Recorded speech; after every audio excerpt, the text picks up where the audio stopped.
নমস্কাৰ, আপোনালোকক স্বাগতম জনাইছোঁ আমাৰ শিক্ষামূলক ইউটিউব চেনেলটোলৈ। তো 2024 বৰ্ষৰ আছাম DLED এডমিশ্যন কালিৰ পৰা আৰম্ভ হৈছে। যিহেতু আপোনালোকৰ প্ৰি এণ্ট্ৰি টেষ্ট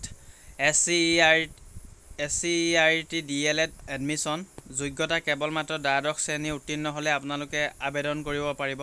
তো অসম চৰকাৰৰ অধীনত DLED নামভৰ্তিৰ বাবে অনলাইন আবেদন প্ৰক্ৰিয়া আৰম্ভ হৈছে কালিৰ পৰা। অনলাইন আবেদন জমা দিয়াৰ অন্তিম তাৰিখ হৈছে 11 আগষ্ট।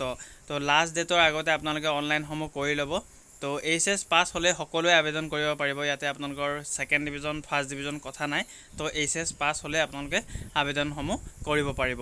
তো চিলেবাছ কি চাব, ডকুমেণ্টছ কি লাগিব আৰু আপোনালোকৰ এলিজিবিলিটি ক্ৰাইটেৰিয়া কি, সকলোবোৰ ডিটেইলছত কথা পাতিম, বা ফিজ কিমান হ'ব সকলোবোৰ ডিটেইলছত কথা পাতিম। তো স্কিপ নকৰাকৈ গোটেইখিনি চাবলৈ চেষ্টা কৰিব আৰু যিমান পাৰে বন্ধুসকললৈ শ্বেয়াৰ কৰিবলৈ নাপাহৰিব।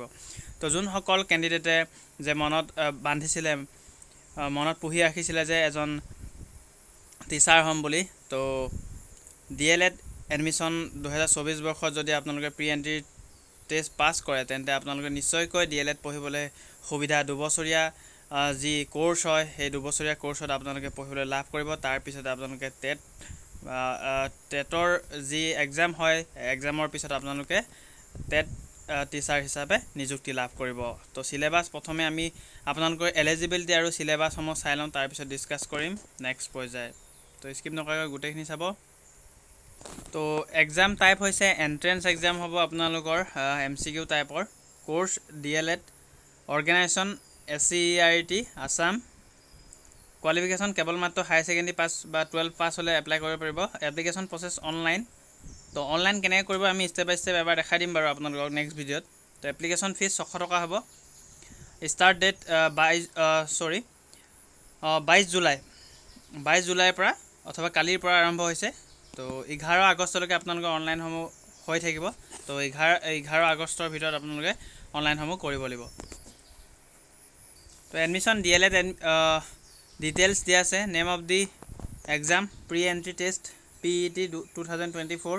Name of course diploma in elementary education বা DLED শ্বৰ্ট ফৰ্মত। Number of seats this information will be updated letter. তো নাম্বাৰ অফ ছিটছ আপোনালোকৰ পিছত আপডেট কৰিব বুলি কৈছে। নেম অফ বেটছ 2024 পৰা 26লৈকে হ'ব। Tenure of course 2 years। Name of council state council of educational research and training SCERT। তো য'ত নেকি আপোনালোকৰ গুৱাহাটী কাহিলীপাৰাত আছে। ডেট অফ এক্সাম হ'ব 8 ছেপ্টেম্বৰ, ছানডে হ'ব 8 ছেপ্টেম্বৰত। তো আপোনালোকৰ এইটোৱে ভাল যে এক্সামৰ তাৰিখ ঘোষণা কৰি দিয়ে, লগতে আপোনালোকে এডমিটৰ তাৰিখ ঘোষণা কৰি দিয়ে আৰু পঢ়াৰ কিমান সময় আছে, চিলেবাছ কমপ্লিট কৰিব পাৰিব নোৱাৰে, সকলোবোৰ আপোনালোকে আগতে প্ৰেডিক্ট কৰিব পাৰে। তো হেল্পলাইন নাম্বাৰ দিয়া আছে, এইটো নাম্বাৰত বা এইটো ইমেইলত আপোনালোকে মেইল কৰি সুধিব পাৰে যে যদি আপোনালোকৰ কিবা ডাউট আছে। তো অফিচ এড্ৰেছ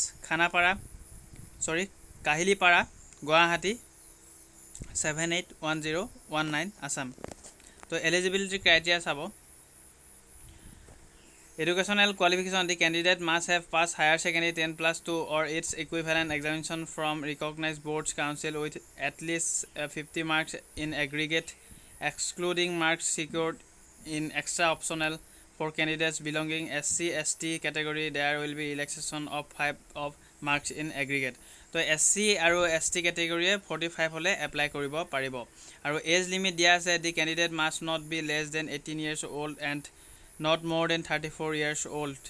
তো 18 বছৰতকৈ তলৰ হ'ব নালাগে আৰু 34 বছৰতকৈ ডাঙৰ হ'ব নালাগে। 1 জুলাই 2024 বৰ্ষলৈকে। There will be a relaxation of 2 years for candidates belonging to SC/ST and ST/H। তো SC/STP আৰু ST/H কেটেগৰী 2 বছৰ এজ ৰিলেক্সেশ্যন দিয়া আছে। ৰিজাৰ্ভেশ্যন আছে আপোনালোকৰ কেণ্ডিডেটৰ। তো যোনসকল OBC, MOBC, SC/STP, ST/H and person with disability will be as per the reservation policy মতে আপোনালোক দিয়া হ'ব। এপ্লিকেশ্যন ফিজ 600 টকাকৈ ফৰ অল কেটেগৰিজ। তো আপোনালোকে পে'মেণ্ট কৰিব লাগিব অনলাইনত, internet banking, credit card, debit card বা ৱালেটৰ দ্বাৰা। এডমিট কাৰ্ড আপোনালোকে ইছ্যু কৰিব। তো অফিচিয়েল ৱেবছাইট 1 ছেপ্টেম্বৰ 2024 আপোনালোকে চাব পাৰিব SCERT Assam DLED paid admit কাৰ্ডত। তো তাতে আপোনালোকে পাব। তাতে ৰেজিষ্ট্ৰেশ্যন নাম্বাৰ আৰু ডেট অফ বাৰ্থটো পুট কৰিলে আপোনালোকে যেহেতু এডমিট কাৰ্ডখন লাভ কৰিব পাৰিব। তো আপোনালোকৰ ডকুমেণ্ট কি লাগিব এপ্লাই কৰিবলৈ?